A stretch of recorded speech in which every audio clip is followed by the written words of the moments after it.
Hello friends, welcome back to Gyandayi classes. आज हम कक्षा 10 की 4.1 प्रश्नावली का 4.1 जो प्रश्नावली है उसका हम जो दूसरा सवाल है उसके पार्ट करने वाले हैं। इससे पहले वाली जो वीडियो थी हमने उसके जो पहला क्वेश्चन था उसके हमने पार्ट करे थे, तो हम शुरू करते हैं।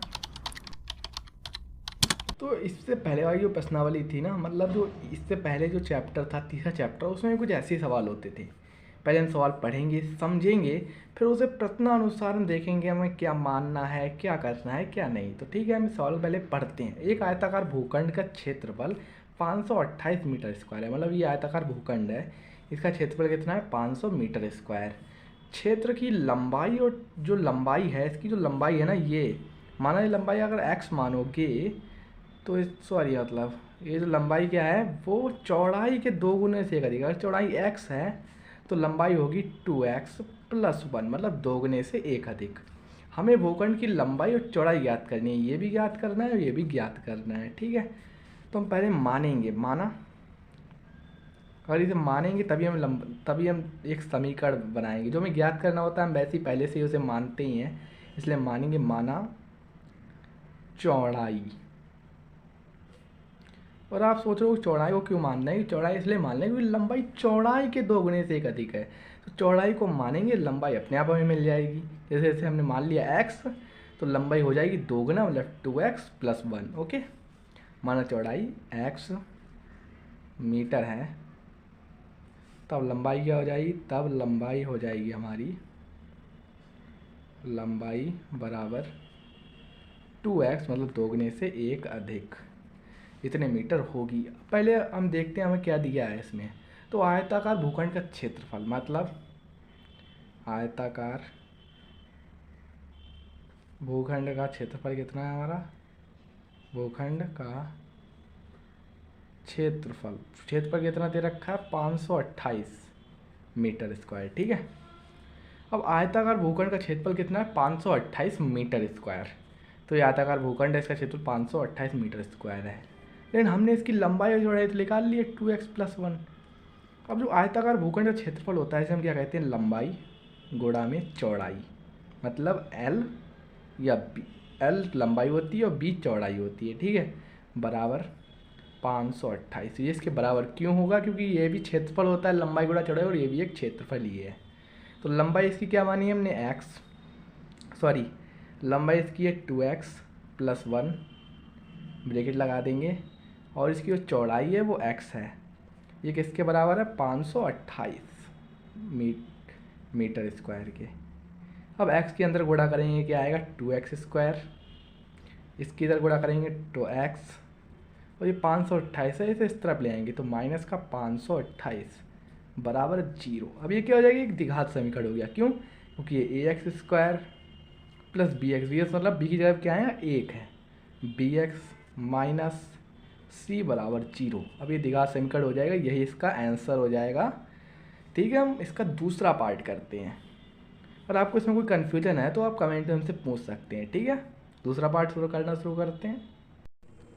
तो हम ये दूसरा सवाल करते हैं। दूसरा इसका जो पार्ट है कि इसमें क्या कहा गया कि 2 क्रमागत धनात्मक पूर्णांकों का जो गुणनफल है वह 306 है। हमें पूर्णांक ज्ञात करने हैं। तो हाँ, हमें क्या करना है? हमें द्विघात समीकरण को के रूप में इसे निरूपित करना है, तो करते हैं इसे। तो पहले हम सोचते हैं धनात्मक पूर्णांक कौन से होते हैं। पहले तो ये एक संख्या रेखा होती है, इसमें बीच में 0 होता है। ठीक है, इधर के जो हैं वो प्लस वाले हैं, इन्हें धनात्मक कहते हैं। इधर वाले जो होते हैं उन्हें हम ऋणात्मक कहते हैं। ठीक है, तो हमें ये वाले ओनली लेने हैं, मतलब हमें धनात्मक पूर्णांक ही होगा वो। उनका जो गुणनफल है वो 306। हमें वो धनात्मक पूर्णांक ज्ञात करने हैं। वो +1 से प्लस अनंत तक कोई हो सकते हैं। ठीक है, तो हमें वो ज्ञात करने, देखते हैं कौन कौन से होंगे। यहाँ लिखते हैं। पहले मानेंगे, माना दो क्रमागत धनात्मक पूर्णांक।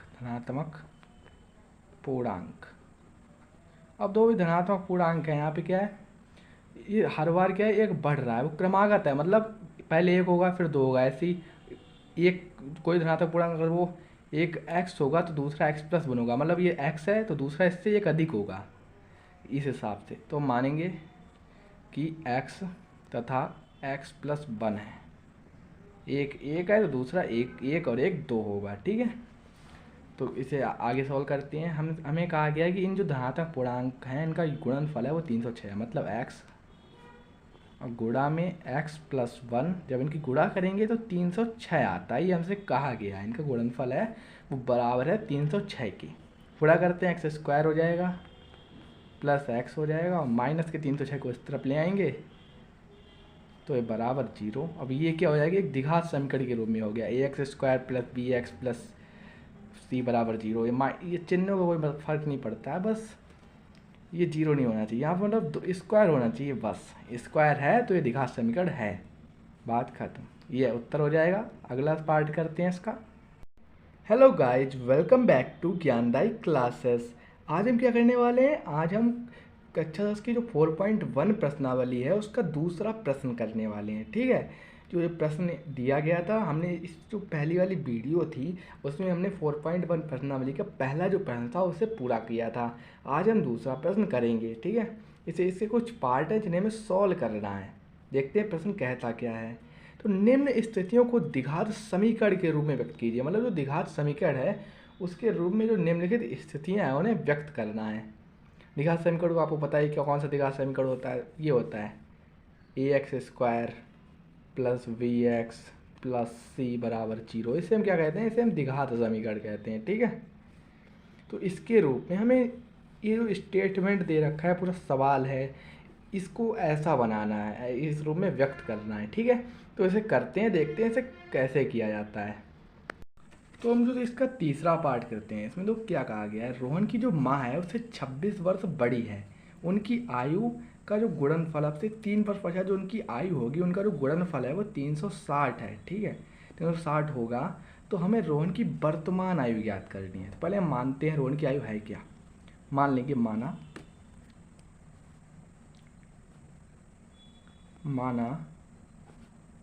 रोहन की वर्तमान आयु, रोहन की क्या है, जो रोहन की जो वर्तमान आयु है वह x वर्ष है, ठीक है। रोहन की वर्तमान आयु x वर्ष है, तब उसकी जो माँ की आयु है बस 26 वर्ष बड़ी है, तो उसकी माँ की आयु क्या होगी, तब माँ की आयु, रोहन की जो माँ है उसकी आयु क्या होगी, रोहन की माँ की आयु उसे 26 वर्ष अधिक है, इसलिए हम लिखेंगे x प्लस 26 वर्ष। अब रोहन की 3 वर्ष पश्चात आयु और उसकी माँ की 3 वर्ष पश्चात आयु निकालनी है हमें। रोहन की 3 वर्ष पश्चात आयु क्या होगी, अभी x है, अभी मान लो उसकी 10 मतलब x है, 3 वर्ष पश्चात होगी, इसमें 3 जोड़ने पर, मतलब रोहन की जो 3 वर्ष पश्चात आयु, रोहन की 3 वर्ष पश्चात जो आयु होगी वो आज x है तो उसमें 3 जोड़ देंगे तो हो जाएगा 3 है, x प्लस 3, ओके। ऐसी उसकी रोहन, उसकी क्या है, उसकी माँ की 5 वर्ष पश्चात आयु, 5 वर्ष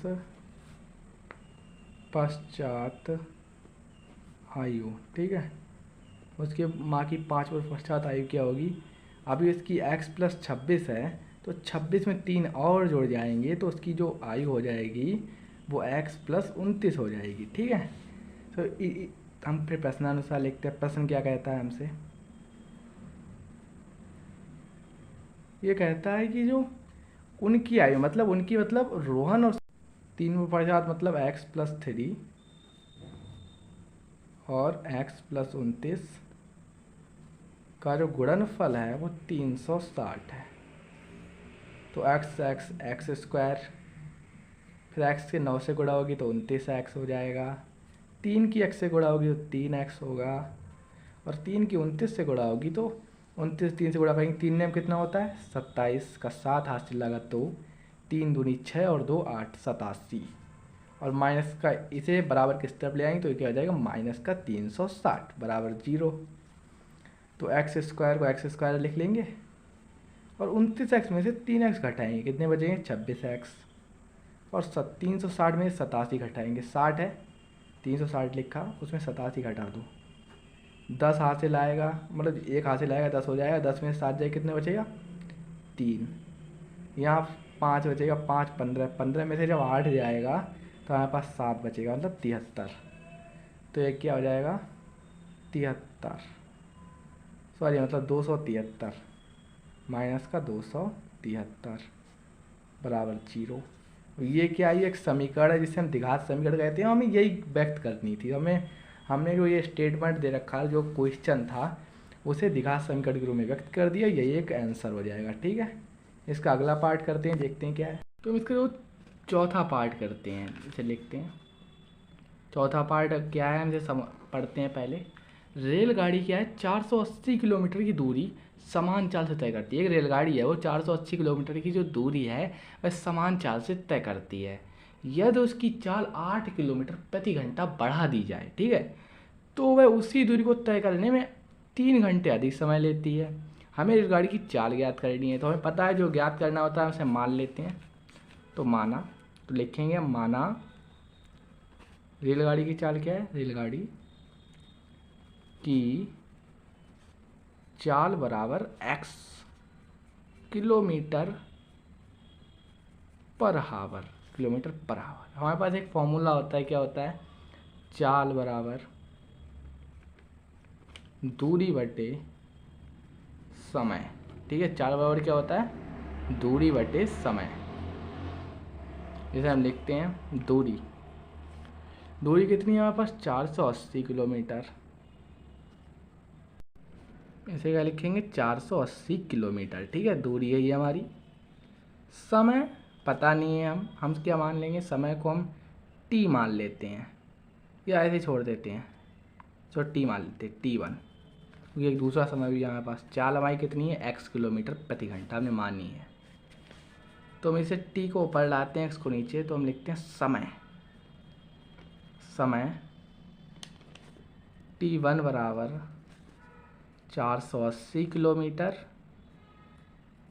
और ये हमारी होती है x, इसे लिखो मत लिखो कोई बड़ी बात नहीं है, 480 यहाँ आ जाएगा और बटे में क्या आएगा x। तो ये क्या हो जाएगा, एक फॉर्मूला होता है समय बराबर दूरी बटे चाल। ओके, तो एक ये क्या हो जाएगा, हम इसे मान लेंगे एक समीकरण, समीकरण एक। अब दूसरा करते हैं। दूसरा फिर हमें क्या कहता है कि यदि उसकी चाल 8 किलोमीटर कम हो जाए, अभी उसकी चाल क्या है x किलोमीटर है, हमने क्या करा उसकी चाल में जब 8 किलोमीटर कम कर दिया, तब हमें क्या लगता है 3 घंटा अधिक समय लगता है उसी दूरी तय करने में। मतलब 480 किलोमीटर जाने में हमें कितना समय लगा, पहले कितना लगा था, पहले लगा था t1, अब उसमें 3 अधिक लगा, मतलब इसे इधर ले आओ t1 प्लस 3 और यहाँ पे 480 और इससे बटे में ले जाएंगे तो आ जाएगा x माइनस 8। ठीक है, अब t1 क्या है, t1 है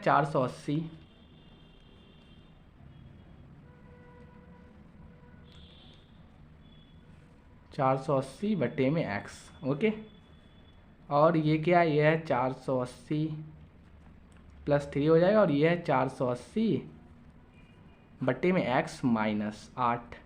अब सबको एक तरफ ले आओ, ये हो जाएगा 480 बटे में x, फिर यह माइनस का 480 बटे में x माइनस 8, और माइनस सॉरी प्लस का 3 है बराबर 0। अब क्या करेंगे, हम एलसीएम लेते हैं। एलसीएम क्या होगा, हम इसमें से एलसीएम लेंगे तो आएगा x गुणा में x माइनस 8, तो x से x कट जाएगा और x माइनस 8 की जो गुणा है ऊपर हो जाएगी, तो हो जाएगा 480 गुणा में x माइनस 8, फिर इधर हो जाएगा हमारा माइनस x से सॉरी x माइनस 8 से x माइनस 8 कट जाएगा, और x की गुणा क्या होगी, ऊपर होगी, क्योंकि इससे से भाग देते हैं, जो आता है उसके ऊपर गुणा कर देते हैं। ठीक है, तो यहाँ पे आएगा 480 x, फिर 3 की गुणा हम इन दोनों से करेंगे क्योंकि यहाँ पे एक बार जाएगा, तो यहाँ पे आएगा प्लस 3 गुणा में x और उसके भी गुणा में है x माइनस 8 और ये क्या है 0 के बराबर है। ओके, फिर आगे करते हैं इसे। और यहाँ पे आएगा 9x² तो आएगा 9x² माइनस 3864 बराबर 0 और यही क्या हो जाएगा, यही इसका आंसर हो जाएगा। अब क्या करते हैं, हम इसे हल करते हैं। ठीक है, ये 480 की गुणा हम इससे भी करने वाले हैं और इससे भी करने वाले हैं। 480 गुणा x से होगी क्या आएगा 480x, फिर 480 गुणा -8 से होगी तो -8 0 का 0, 8 की 8 से गुणा होगी 64 का 4 हासिल 6 और 8 चौक 32 और 6 कितना होता है 32 और 6 होता है 3850 माइनस तो जो 480x और प्लस का क्या आएगा 3x और 3 की गुणा इससे भी होगी तो गुणा में 3x और 3 अट्ठे कितना होता है 24 बराबर क्या है 0। अब देखो ये 3x की यहाँ शुरुआत करते हैं। यहाँ पे आएगा 480, ये x था 480x माइनस 3884 माइनस 480, ये भी x था और प्लस में 3 क्या कर जाए 9x² माइनस 24 बराबर 0। अब क्या होगा दो इससे ये प्लस का है माइनस का कट जाएंगे तो यहाँ पे आएगा 9x² माइनस 3840 और माइनस 24 बराबर 0। जो 40 है और यहाँ पे 24 है जुड़ेंगे कितना आएगा 64 तो 3864 बराबर 0। हमने आज 4.1 प्रश्नावली थी उसे हमने समाप्त कर लिया है। आने वाली क्लासों में हम अपने हम 4.2 प्रश्नावली को शुरू करेंगे। तब तक के लिए धन्यवाद। जय हिंद, जय भारत।